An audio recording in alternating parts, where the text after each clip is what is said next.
Magandang umaga po sa lahat. Tayo nagbabalik dito sa ating YouTube channel, Samuel Soriano TV29, para mag-discuss ulit ng another coins. At ito po ay ating mahilig, mangulikta ng barya. Kaya ho tayo nandito nagsiselling ng kanilang mga halaga para malaman natin ang kanilang mga presyo kung gaano nakataas. At isa naman tayong kolektor. Ayan po. Magandang umaga po sa ating mga subscriber dyan. Ayan. God bless po sa lahat at maraming salamat sa lahat ng aking mga subscriber. Maraming salamat din po sa nanonood doon sa ating FB page. Thank you so much. Lahat po na nakapalo sa akin. Ayan. Doon sa aking FB page, Samuel Soriano po, lahat po na nakapalo. Thank you so much.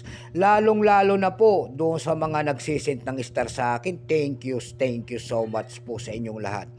Babatiin ko lang ang aking mother dyan po sa Dumpay, Basista, Pangasinan po. Milagros Soriano po dyan po sa Daragin.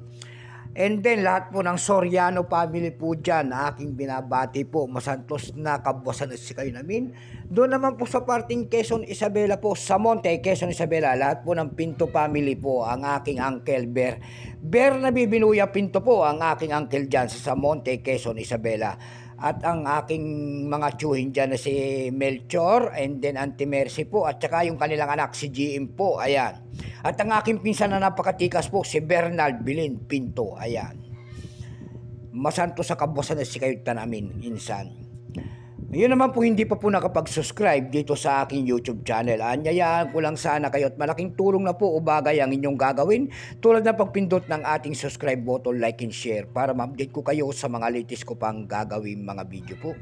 Mayroon na naman tayong pag-uusapang barya at ito po ay sinaunang barya. Ito po ay 50 centimos po ni Marcelo H. Del Pilar, 50 centimo. Pagkaharap po, ayan. Makikita natin ang year 1967 and then logo po na luma ng ating BSP. May makikita kayong imahe ng isang leon, and then agila, and then tatlong bituin. Yung leon po dyan ay simbolo po ng Espanya. Yung agila po ay simbolo po ng Amerika. Yung tatlong bituin po dyan ay nakasagisag sa atin tulad ng Luzon, Visayas, Mindanao. And then Republika ng Pilipinas. Ayan, Republika ng Pilipinas, Republika ng Pilipinas. Bago tayo magsimula sa ating talakayan, ayan, kikilalanin mo muna natin siya para makita natin ang kanyang presyo. Issue po, Philippines po. Period Republic 1946 up to date po. Type nito standard circulation coins. Years 1967 hanggang 1974. Value nito 50 centimos. Currency piso 1967 up to date po. Composition niya ay nickel brass. May bigat lamang 8 grams, may habang 27.5 mm. May kapal po naman itong 1.95 mm. Hugis po bilog. Orientation niya ang coin alignment. Itinigil naman ang paggamit sa barya na ito ng Pilipinas noong January 2, 1998. Number NDAS-4515. Reference number KM-200. Coat of Arms of the Philippines, ang kanyang nasa harap.